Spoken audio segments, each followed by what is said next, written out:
자, 이번엔 파이썬의 제어문들에 대해서 설명을 드리도록 하겠습니다. 파이썬은 아주 몇 개 안 되는 제어문을 가지고 있습니다. if문, for문, while문 이 세 개뿐입니다. 우선 if문에 대해서 설명을 드리도록 하겠습니다. if문은 조건문이라고 하기도 하고요, 선택문이라고 하기도 합니다. 여기 보시면 알겠지만 그 조건식이 처음에 나오고요. 이 조건식에 따라서 만약에 이 조건식이 참이면 그 문 1을 수행을 하고요. 조건식이 거짓이면 요 else if의 의미죠. elif 조건식 2를 검사합니다. 그리고 이것이 참이면 문 2를 수행하죠. 이것도 거짓이었다 하게 되면은 이제 else 부분을 수행하도록 하면 되겠어요. 그래서 이것도 저것도 아니면 그런 뜻이 되겠죠. 그래서 조건에 맞으면, 예를 들어서 조건에 따라서 이거 아니면 이거 아니면 이거 세 개 중에 하나만을 수행하도록 하면 되기 때문에, 예를 들어서 이걸 수행하고 나면 이제 빠져나오는 것이죠.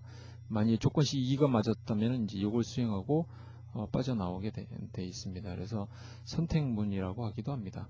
else if, elif 부분은 여러 번 반복이 돼도 괜찮습니다. 그래서 elif 조건식 2면 뭐 3이면 뭐 4면 뭐 이렇게 반복이 돼도 괜찮습니다. 그리고 한 가지 주의할 것은 여러분이 이 뒤에 콜론이라는 것을 입력을 해야 된다는 거. 이거 굉장히 읽기 쉽습니다. 주의해서 꼭 잊지 말고 입력을 하시기 바랍니다. 이그젬플 보여드리겠습니다. 예를 들어서 자, 스코어가 90점이다. 만약에 스코어가 90점보다 크거나 같으면, 자, 축하합니다라는 메시지를 여러분한테 보내드립니다. 그래서 스코어가 0보다 크거나 같으면, 이것은 크거나 같으면에 이라는 연산자가 되겠습니다. 이 조건을 만족하면 축하합니다라는 메시지를 출력하도록 하면 되어 있죠. 이렇게 if만 써도 되고요. else가 들어가도 됩니다. 만약에 스코어가 이렇게 합시다. 스코어가 90이어야 되는데 틀렸네요. 90보다 크면 축하합니다라는 메시지를 보내고요. 그렇지 않으면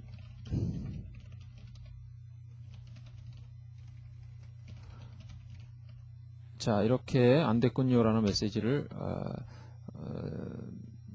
90점이 안 될 경우에는 출력할 수가 있죠. 예를 들어서 스코어가 80인 경우에는, 자, 위에 커서를 놓고 엔터를 치면 그대로 카피가 되죠. 이걸 다시 실행할 수가 있습니다.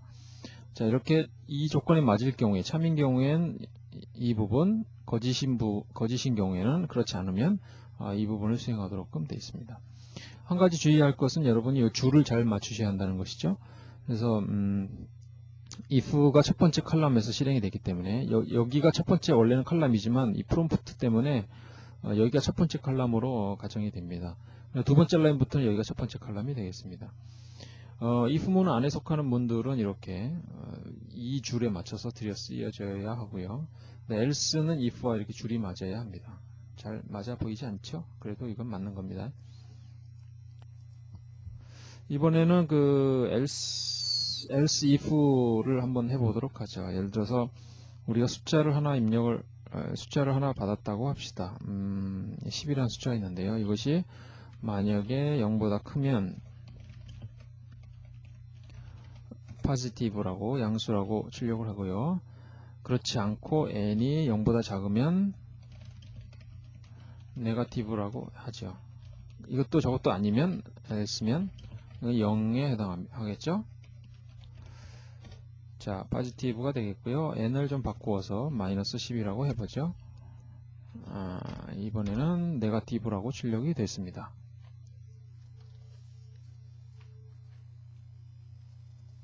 이런 그 elif는 여러 번 중첩해서 반복적으로 나와도 상관이 없습니다. 뭐 추가적인 예제는 교재를 참조하시기 바랍니다.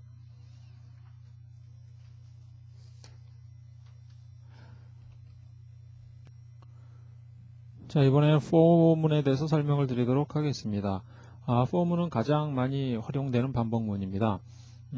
간단한 example을 통해서 설명을 드리도록 하죠. 일단 for가 나오고요. 그 다음에 어떤 타겟 변수명이 나옵니다. 예를 들어서 x라고 합시다. 그 다음에 in이라는 그 키워드가 나오고요. 그 다음에 여기에 이제 일반적으로 시퀀스 객체가 나오게 되어 있습니다. 맨 뒤에는 이제 콜론이 반드시 와야 하고요. 요거 잊어버리기 쉬우니까 주의하시기 바랍니다. 그 다음에 이제 그 적당한 문들이 여기 나오게 되는 거죠. 일단 요걸 한번 실행해 보죠. 이것의 의미는 뭐냐면은 이제 이쪽에는 시퀀스 데이터가 일반적으로 오게 됩니다. 순서를 갖는 그 여러 개의 데이터를 갖는 데이터죠. 시퀀스 데이터가. 그래서 제일 처음에는 이제 이게 for라는 것이 뭡니까? 이것을 반복하라는 것이죠. 이것을 반복하라는 것이고 제일 처음에는 x가 1의 값을 갖고 이것을 수행합니다. 그리고 다 끝나서 다시 올라가게 되면 다음에 반복할 때는 x가 2의 값을 갖고 그 다음에 이 문들을 반복하게 되는 거죠. 그 다음에 x가 3의 값을 갖고 반복하죠. 그래서 1, 2, 3이라는 값이 출력이 되고 있습니다. 뭐 유사한 예 하나만 더 들어보이면요. 여기에 숫자 대신에 이제 우리가 다른 문자열 같은 것도 쓸 수가 있죠. cat, cow, 그 다음에 tiger. 그래서 동일하게 적용할 수가 있고요. 각 문자열의 길이를 이제 함께 출력하실 수도 있습니다. 이렇게요. 이제 숫자인 경우도 마찬가지로 뭐 여러 가지 연산을 함께 적용할 수가 있죠. x하고 x에 대한 x제곱은 뭐고 또 루트 x는 얼마인가 이런 것들을 한꺼번에 출력하실 수가 있죠. 그래서 2의 제곱 루트 2, 3의 제곱 루트 3 이런 값들을 여러분이 출력하실 수가 있어요. 그래서 일반적으로 뭐 반복하는 경우에 for문을 가장 많이 활용을 합니다. 그런데 여러분이 이제 횟수를 제어할 경우에는 range라는 걸 함께 사용하는 것이 일반적입니다. range라는 것이 뭐냐면 연속적인 그 숫자들의 리스트를 만들어내는 함수가 됩니다. 그래서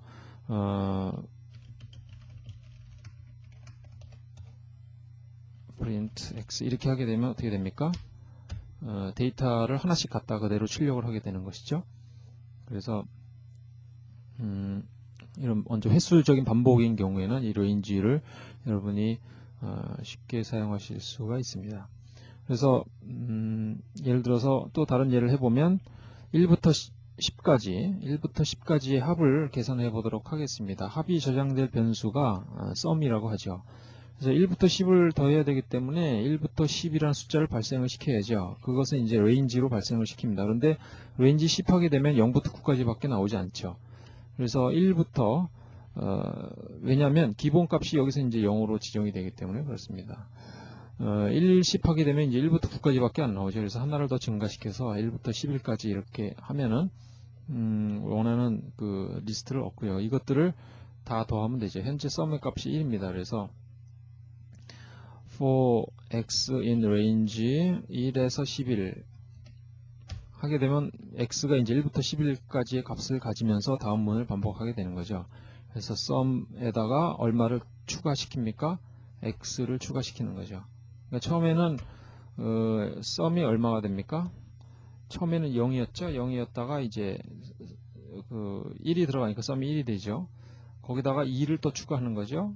그래서 1 더하기 2 결과 3이 들어가 있게 되고요. 그 다음에 또 sum을 추가하면은 3에다가 또 3을 더하니까 6이 되겠고요. 이런 식으로 이제 1부터 10까지 더하면 55가 되겠죠. 그 다음에 이제 for문에서 이제 사용할 수 있는 게 내부에서 사용할 수 있는 게 continue하고 이제 break라는 것이 있습니다. continue는 뭐냐면 그 continue를 만나게 되면요 그 이후에 문을 수행하지 않습니다. 예를 들어서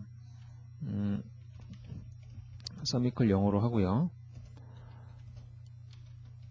만약에 x가 5보다 크게 되면 continue 하라. 이렇게 무슨 뜻이 되겠습니까? sum이 얼마가 되냐면 15가 됩니다. 왜냐하면 4까지는 그냥 5까지는 통과하죠. 5까지는 통과합니다. 그래서 1, 2, 3, 4, 5의 합을 계산하죠. 그 다음에 이제 6이 되면서 6이 참이 되니까 바로 컨티뉴를 하죠. 컨티뉴를 하게 되면 밑에 문을 수행하지 않고요. 바로 그냥 위로 올라가 버립니다. 이렇게. 컨티뉴를 만나게 되면 바로 위로 올라갑니다. 더 이상 밑을 수행하지 않습니다. 그런 것이 컨티뉴고요. 브레이크라는 것이 있습니다. 브레이크는 뭐냐면 컨티뉴 대신에 브레이크를 해보죠.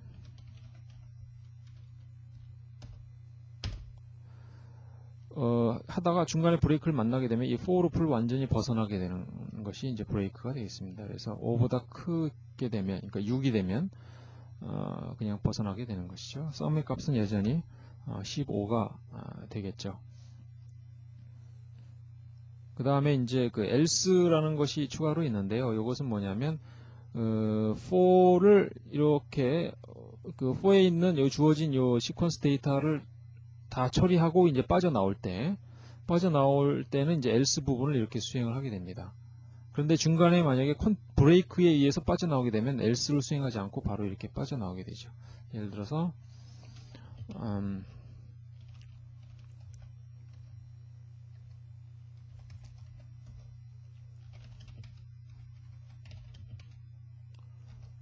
else 하고요.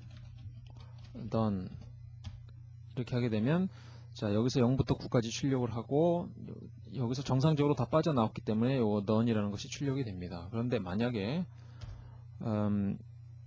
여기서 브레이크를 한번 해보도록 하죠. 그렇게 되면 none이라는 것이 출력이 되지 않고 바로 빠져납니다. 그래서 브레이크에서 바로 다음 문을 수행하게 되는 것이죠.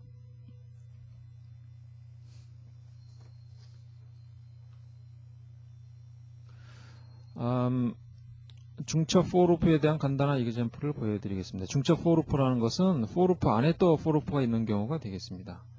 예를 들어서 2에서 4 이렇게 하면 어떻게 되죠? 2, 3 이렇게 되겠죠? for y in range 2에서 10 하면 2부터 9까지가 되겠고요. 뭘 출력하면 되냐면 x하고 y하고 x 곱하기 y를 출력하면 뭐가 됩니까? 자, 이제 9구단이 나올 건데요. 2단하고 3단만 나오죠. 2는 4, 2, 3은 6 이렇게요. 이게 어떻게 되는 거냐 하면 자, 처음에 이제 x가 2의 값을 갖죠. 그리고 이 전체 문을 반복하는 것입니다. 그리고 그 다음에 3의 값을 갖고 이 전체를 반복하는 것이죠. 그래서 이것이 반복될 때는 처음에 이것이 반복될 때는 x가 전부 다 2라는 것이죠. 그리고 이 y는 이제 요 문 자체는 뭡니까? 요곳에 의해서 또 반복이 되는 것이죠. 그래서 그 이 전체 y에 대해서 이것이 반복이 되기 때문에 처음에는 이제 x가 2를 갖고 y는 2, 3, 4, 5, 6, 7, 8, 9 해서 이것이 처리가 되고요. 이렇게 그 다음에 이것이 끝나게 되면 이제 x가 3의 값을 갖고 이것이 다시 반복이 되게 되는 거죠. 그래서 3단을 이렇게 쉽게 출력할 수가 있었습니다.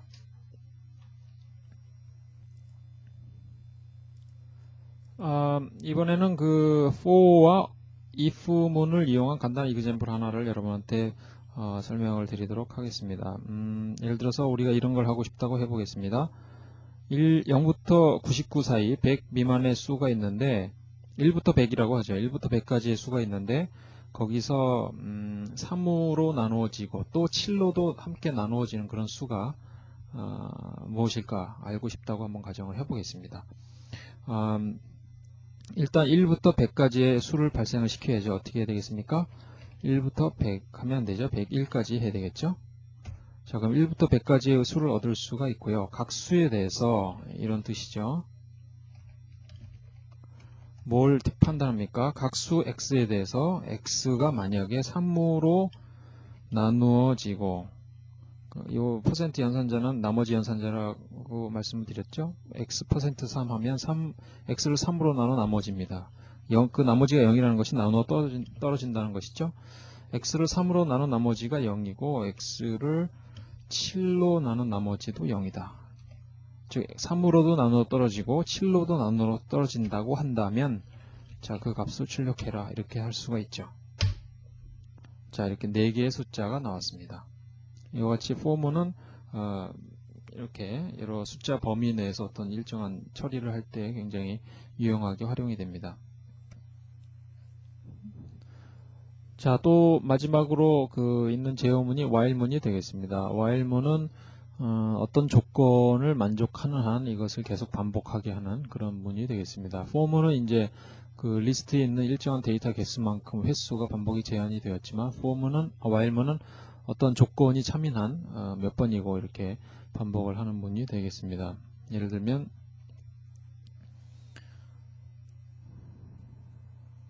자, count라는 변수를 하나 더 보죠. 그래서 while count가 0보다 큰 한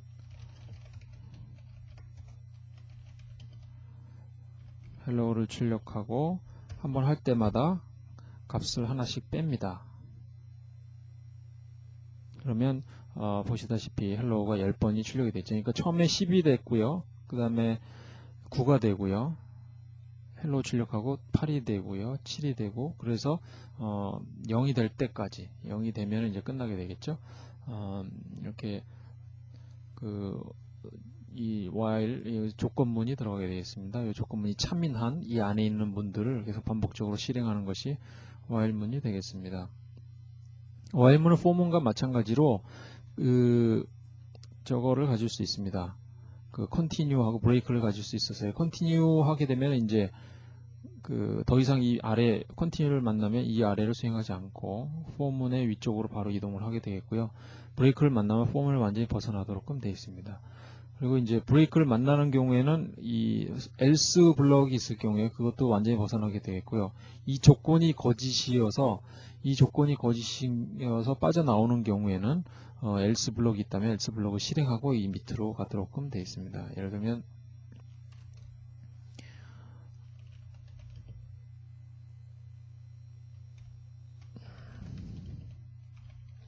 자, count equal 10 하고요.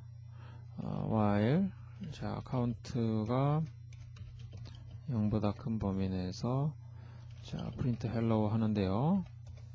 만약에 count가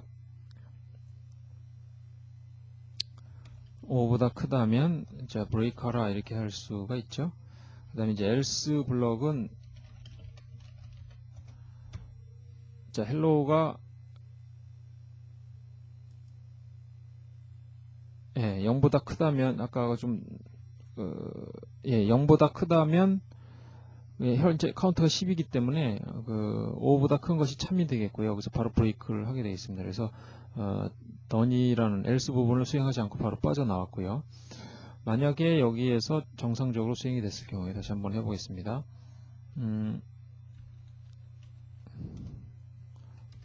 자, 이런 것이 없고요. 아까처럼 똑같이 count 마이너스는 1 이렇게 해보죠. 그런 경우에는 이제 헬로우를 다 출력하고 나서 이 조건에 맞지 않아서 0이 돼서 빠져나오기 때문에 이때는 이제 done을 출력하도록끔 그렇게 되어 있습니다. 이 else라는 것은 이제 다른 언어에서 약간 보기 힘든 그런 부분이 되는데 유용하게 사용될 때가 종종 있습니다. 이거 잘 알아두시면 도움이 될 것 같습니다.